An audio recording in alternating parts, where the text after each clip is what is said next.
Hello, hello, and welcome to the StarCraft 2 GeForce Pro-Am presented by NVIDIA. It's time for the Amateur Division, where both of these players are on the verge of elimination in the lower bracket in the final rounds of the free sign-up division, the Amateur Division. We have in the top right corner, Ihpares. Or Ihpares. But you know what? Considering that there are so many lowercase letters in this game, I'm going with Ihpares in the top right, representing the Zerg faction in green. And in the top left, one of the most popular streamers on TeamLiquid.net and one of the best female players in the world. It is Megumixbear. Well, Sean, I am Husky. And I am Day9. And the map is going to be Ihpares Plateau. You're mentioning the Amateur Division, so I can't help but plug it one last time. I got to, Sean. Definitely go sign up for Season 2. These players, I don't know what week we're on. We're like on week 8 or 9 right now. And the players are guaranteed, what is it, 4 or 5 weeks of pool play? 5 weeks of pool So play. it doesn't matter if you are bronze. You just bought the game at Walmart today. You brought it home. You're happy. I guess you have to wait till Season 2 to sign up. But regardless, anyone can sign up, Sean. And we had 10,000 signups for the first time, so thank you for participating. Or if you're watching and want to participate next time, do it. Because these players have had a tremendous amount of games. And now everything comes down to this. These two players are tied right now. Whoever wins this game advances to the next round. Whoever loses is eliminated. Megumixbear opening up with the slightly less typical barracks, followed by gas. On this map, people love 2 racks. They love early expanding. Fast gas, solid on virtually any map, but just a little bit less commonly seen on Ihpares Plateau.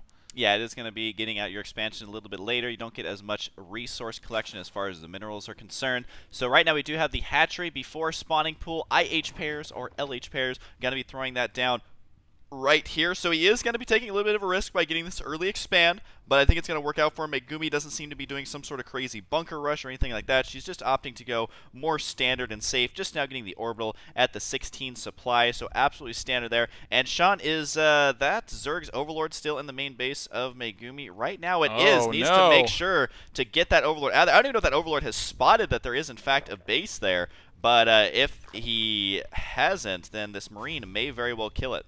Yeah, this is just, oh, this is so devastating because this has happened in so many major tournaments. I mean, the games don't happen very frequently, but when they do, it just stings to see inches away. I mean, you even have the patrolling Zerg trying to spot for a 4th base, and it just skirts along the edge. Megumixbear does find her Zergy opponent and will be transitioning into the double Hellion build. There's the reactor command center, no doubt following it up very soon. But, oh no, the Marine spots the Overlord, forcibly encouraging him to continue to scout her base. Yeah, he is going to get shot down there. No chance of survival. He's hoping to spot something worthwhile. Most likely will not, though. It is a sad, sad day for that Overlord. Will it at least spot the factory? It will. So not all is lost, and it also saw it lift off, so it knows that it's flying towards an already completed add-on. Most likely going to be that reactor, so our Zerg player will have time to react to this accordingly if he did get indeed the correct read off of that one. So what do we have going on in the Zerg player's base, Sean? Just looks like the expansion has 2 happy drones and no sort of major tech out of our Zerg player. I would describe them as happy drones. I mean, they're the first to the job. They begin with the highest pay grade of nothing. But, you know, the Roach Warren now coming down. 4 pairs. This is an opening that's very vulnerable, but hold that thought. Oh, the Zerglings get the chance to march right into the base.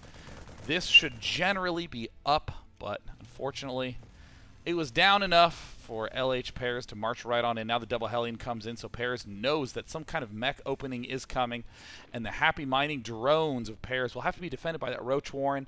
An opening that's weak against a lot, but it's very, very, very strong against this double Hellion play. Yeah, he needs to get those Roaches out ASAP, as the Hellions are going to be here at any moment. Only 1 Queen to hold off here. Now you gotta remember, there is no blue flame, so they're not going to be able to one-shot these drones or anything crazy like that, unless, you know, well, he is getting some defense here, so the drones should be able to run away. But right now, Megumixbear doesn't seem to want to run those Hellions quite yet. We do have an armory on the way already. 2 more Hellions. Those 2 Hellions are a little bit delayed. Here comes the Hellion harass right now. There is 2 Queens. Got to be able to do this. The drones are running away, and it looks like that the Hellions are going to get surrounded, but the drones down in a really bad spot shot. What are you doing, drones? All the drones going to get taken out, except for one who is no longer a happy drone. All his friends and relatives have just been murdered before his eyes. So that was a pretty good harass there. But it's okay. He now has experience under his belt. Experience always helps when applying for new jobs, like becoming an evolution chamber, for instance.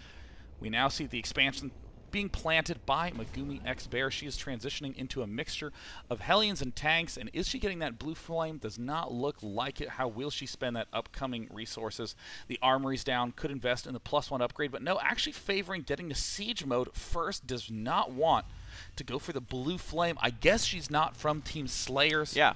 Where if they see Mutalisk, they better hurry up and get my blue flame. Start the blue flame upgrade because it looks very pretty. Makes our job predicting what's going to happen very easy. However, Megumixbear breaking the mold, deciding to go for that siege mode, which I almost feel like she may have got this just because she did enough economic damage there. She knows there's not going to be too much attacking her right away. Looks like she's got to try and slip by, being pretty ballsy with these. Is going to get inside the main base. There is only 2 Hellions, though. They are about at half HP. The drones are now running away. Is she going to be able to do massive damage? 3 drones, or maybe 2 drones right there getting taken out. The drones are trying to escape. They're so packed, and here comes the big shot. It brings some more down to low health, and there's another one in the red, and another one in the red, and this Hellion has 1 health remaining.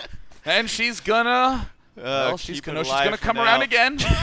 She's coming around again. She's gonna try to go up to the top, and a lot of these drones have healed a bit, and it looks like another 2 more are in the red, and no!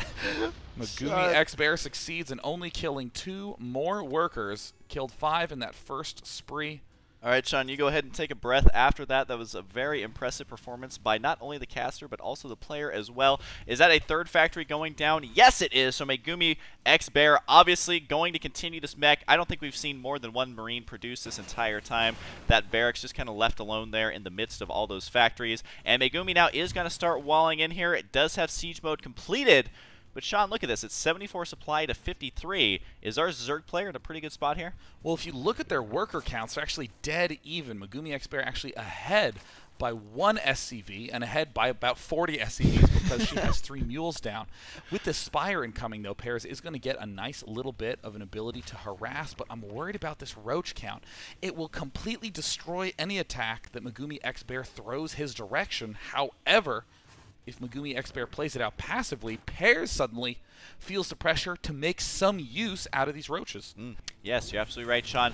So expect to see either the tunneling claws or the movement speed that is very good versus meching units. If you can get the roaches right on top of everything, they can be cost effective. Don't know what that roach was doing aside from dying, but Megumixbear does have +1 attack. Blue Flame Hellions nearly completed. The Spire is on its way. The first Thor is here, which I have to say, otherwise there are tons of rage-filled comments if I don't say those exact words, Sean.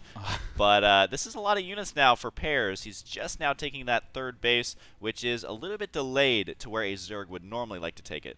Yeah, I mean, all that Hellion pressure, despite the fact that it died pretty consistently without doing damage. Pairs now has had a delayed 3rd, definitely interrupting his progress. Now that that Spire is done, we see Pairs again low on the minerals. That's a direct result of that lower than usual drone count for the Zerg player. Pairs, though, doing a great job continuing to add on larva. Here's another pack of Hellions, and they do have that blue flame upgrade.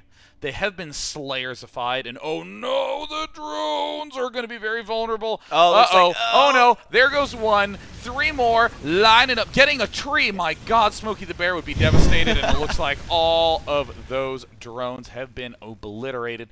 And of course, coming down to my famous Control R tab, we see 15 workers have been eliminated by the forces of the ghostly pink Terran. Now we do have 7 Mutalisks on the way. I believe some have spawned already, but it's kind of an odd situation where these Hellions are stuck back here. However, we do... Is there a medevac on the field? There it is right there. It just finishes up, so Megumixbear could fly it all the way over there to save all those Hellions. I don't know. Nope, she decides just to stay back there with it, but it does look like a couple roaches will be left behind. The Mutalisk could clean this up as well. Don't know if that's the most time-efficient use of these mutas, but at least it will be able to kill 7 Hellions here. I can't imagine these getting away.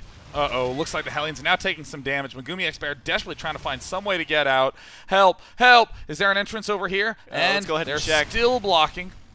So now Megumixbear, actually the best thing that she can do is just to try to run around in circles, just keep these Mutalisks as occupied as possible.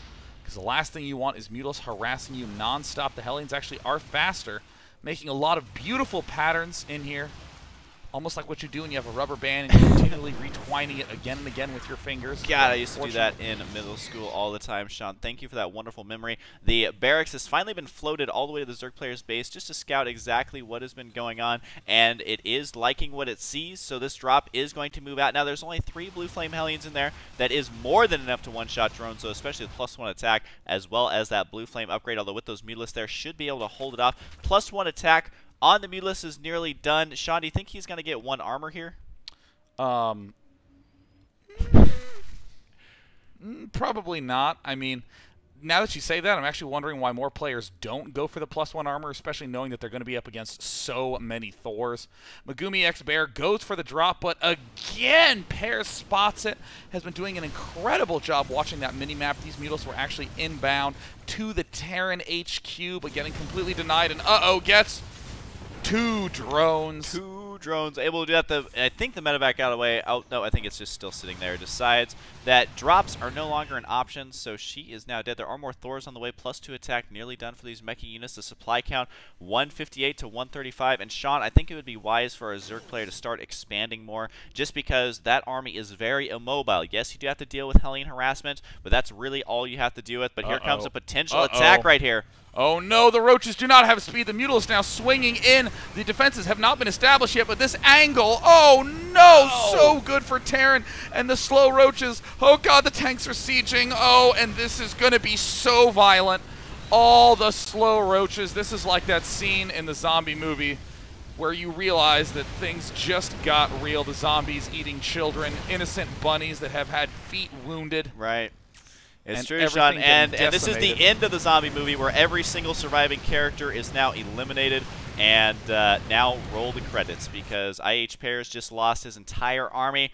And honestly, that angle, I mean, it was really bad for the Zerg to begin with, but even with the 3 Hellions there blocking those Zerglings, it was just lights out. Now, there is a lot of Mutalisks on the field here, though, but that is a lot of Thors. I don't care how good your magic boxing is, that is still a lot of damage from that amount of Thors, especially with that +2 attack. We do have Roaches on the way, but you're mentioning the Roach speed. That is not on the way yet, and our Zerg players only on 3 base to the Terran's 3 base as well. So here comes a push from Megumixbear. This so far has gone unchecked. A Zerg player generally wants to try and slow this push as much as possible, but it is going to be knocking at his front door very soon. Yeah, those +2 Thors can kill a Mutalisk in 2 shots. An extremely important upgrade. He will be able to absolutely obliterate that Zerg Air Force, especially if he clusters them up. If he spreads them out, though, he might be able to take out the forces of Megumixbear. But here comes the Mutalisks. Oh, no, they're clustered. Oh, my God, Husky. Oh, no. Oh, that is not how you want the Mutalisks to engage in battle. And in an instant, in the unit's lost tab, we see that it is going pretty darn well for Megumixbear